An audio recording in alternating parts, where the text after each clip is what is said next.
Hello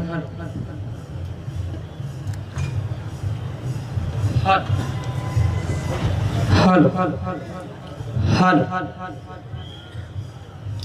9મી August વિશ્વ આદિવાસી દિવસ નિમિત્તે આ સભાનું તેમજ રેલીનું જેમને આયોજન કર્યું છે એવા ક્રાંતિ યોદ્ધા યુવાનો વડીલો તેમજ માતા બહેનો અને સાથે સાથે અહીં ઉપસ્થિત પોલીસ મિત્રો મીડિયા કર્મી તેમજ આઈબી રિપોર્ટના કર્મચારીઓને મારા જય જોહાર જય આદિવાસી। જેમને આ સભા કરવા માટે તેમજ રેલી કરવા માટે જગ્યા આપી છે એવા કબીર પેટ્રોલ પંપના માલિક હનીફભાઈ તેમજ તેમના પિતાશ્રી અને સર્વે મુસ્લિમ સમાજનો પણ આદિવાસી યુવા સમિતિ તેમજ આદિવાસી સમાજ એમનો આભાર માને છે। આજે તમારું આ ઋણ ચૂકવવા માટે આદિવાસી સમાજ હર હંમેશા માટે તમારી સાથે ખભો તો ખભી મિલાવીને ઉભો રહેવા માટે પણ વચન આપે છે। આજે આઝાદીને 78 વર્ષ થઈ ગયા છતાં પણ આજે મારો આદિવાસી સમાજ પોતાના હક અને અધિકાર માટે લડી રહ્યો છે। વિશ્વની અંદર જો આદિવાસી સમાજ ઓળખાતો હોય તો એ પોતાની ઈમાનદારી, પોતાની મહેનત અને પોતાના સંઘર્ષથી ઓળખાય છે।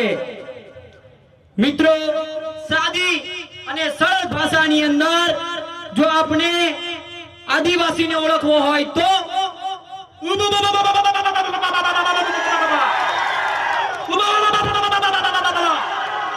આ છે આદિવાસી, આ છે અસલી આદિવાસી।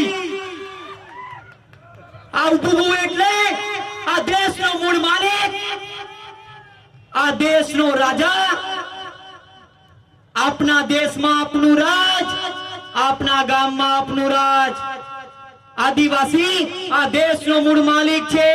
હું નથી કહેતો, આ દેશની સુપ્રીમ કોર્ટ કહે છે, આ દેશનું બંધારણ કહે છે, આદિવાસીઓનો ઇતિહાસ કહે છે કે આ દેશનો મૂળ માલિક આદિવાસી છે। તો આજે મજૂર કેમ છે, ગરીબ કેમ છે? સરકારને મોટા મોટા બિલ્ડિંગો બનાવવા માટે, મોટા મોટા બ્રિજો બનાવવા માટે અને મોટા મોટા કમલમો બનાવવા માટે લાખો કરોડો ખર્ચો કરે છે। તો સરકાર તો ગરીબ નથી, તો મારો આદિવાસી સમાજ કેમ ગરીબ છે, કેમ મજૂર છે? આજે મારા સમાજના નેતાઓને સમાજ પ્રેમ જાગ્યો છે। કયો પ્રેમ? સમાજ પ્રેમ। તો સમાજના નેતાઓને આજે મારો એક સવાલ છે, સમાજના નેતાઓને મારો એક સવાલ છે કે ઘોઘંબા તાલુકાની અંદર 70% લોકો સિકલ સેલ ડિઝીઝ તેમજ ટીબી જેવી ગંભીર બીમારીઓથી પીડાઈ રહ્યો છે। તો તેમની જાગૃતતા અને તેમના આરોગ્યના સુવિધા માટે તમે આજે કેમ ચૂપ છો? આજે ઘોઘંબા તાલુકાની એક જ બિલ્ડિંગની અંદર સ્કૂલ અને કોલેજ એક જ ક્લાસમાં ચાલી રહ્યા છે। તો આજે મારો સમાજનો નેતા કેમ ચૂપ છે? ત્યાં કેમ ચૂપ છે? હાલોલ તાલુકાની અંદર મારા સમાજના કેટલાક લોકોના ઘર તોડી પાડવામાં આવ્યા। સાચી વાત કે ખોટી વાત? તો આજે કેમ ચૂપ છો? આજે મારી બેન સાથે અન્યાય થઈ રહ્યો છે। સાચી વાત કે ખોટી વાત? તો કેમ ચૂપ છો? આજે આપણા સમાજના નેતાઓને આ બધી વાતથી સમાજની કોઈ ચિંતા નથી મિત્રો, કોઈ ચિંતા નથી। એમને પોતાની પાર્ટીની અંદર એમની ટિકિટની ચિંતા છે। શાની? આપણા નેતાઓ હાથ જોડે એટલે એમને તાલુકા પંચાયતની ટિકિટ મળી જાય, કઈ?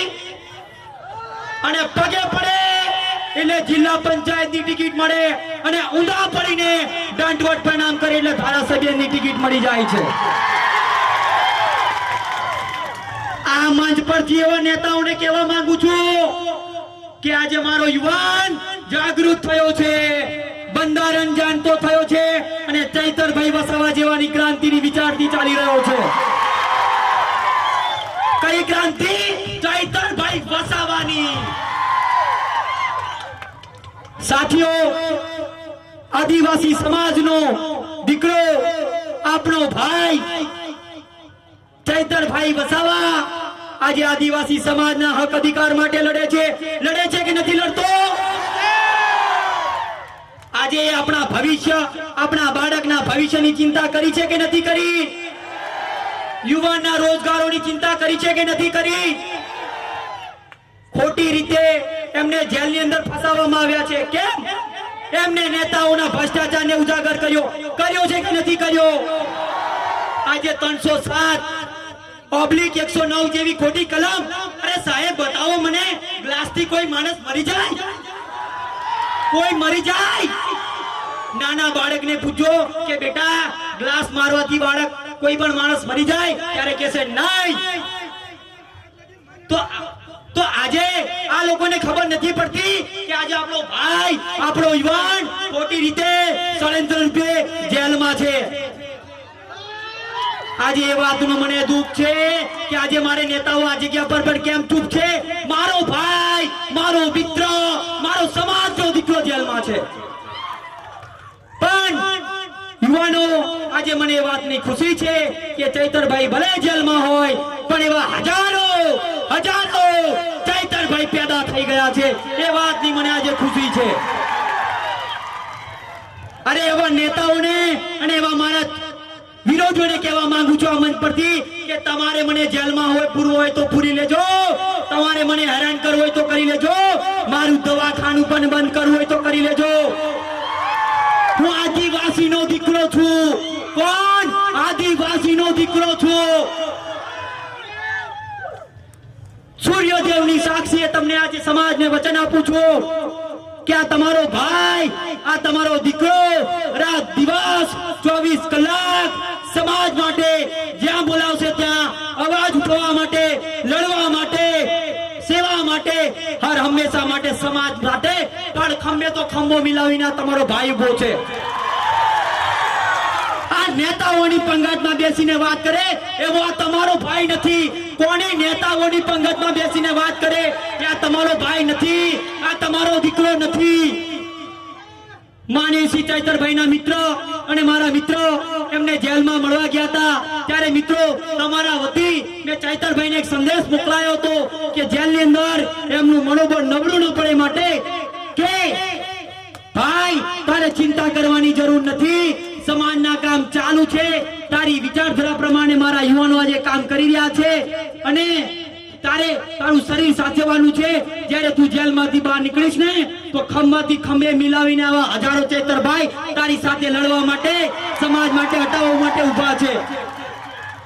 ત્યારે ચૈતરભાઈએ પણ તમને એક સંદેશ મોકલ્યો છે મિત્રો કે ડોક્ટર સાહેબ, મારા યુવાનોને કહેજો કે સંવિધાન વાંચે. સંવિધાન વાંચ્યા પછી સમાજમાં જાગૃતતા ફેલાવે.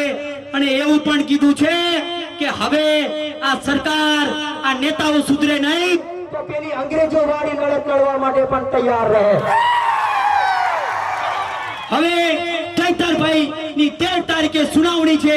એ સુનાવણીની અંદર ચૈતરભાઈને જામીન મળી જાય એ માટે આપણે સૌએ 3 વખત જય જોહરનો નારો લગાવીશું. જય જોહર, જય જોહર, जय जोहर. जेल का ताला टूटेगा, जेल का ताला टूटेगा, जेल का ताला टूटेगा.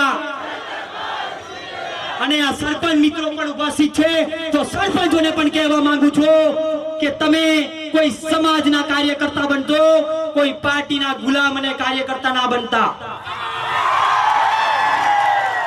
સમાજના કાર્યકર્તા બનશો તો જીવનના છેલ્લા શ્વાસ સુધી સમાજ માટે કામ કરી શકશો. અને કોઈ પાર્ટીના ગુલામ રહ્યા ને તો તમારું જરૂર હશે ત્યાં સુધી તમારી પાર્ટી ઉપયોગ કરશે તમને અને પછી છેલ્લા પેલા ટેબલો અને પાણી પીવડાવવા માટે રાખશે. યાદ રાખજો.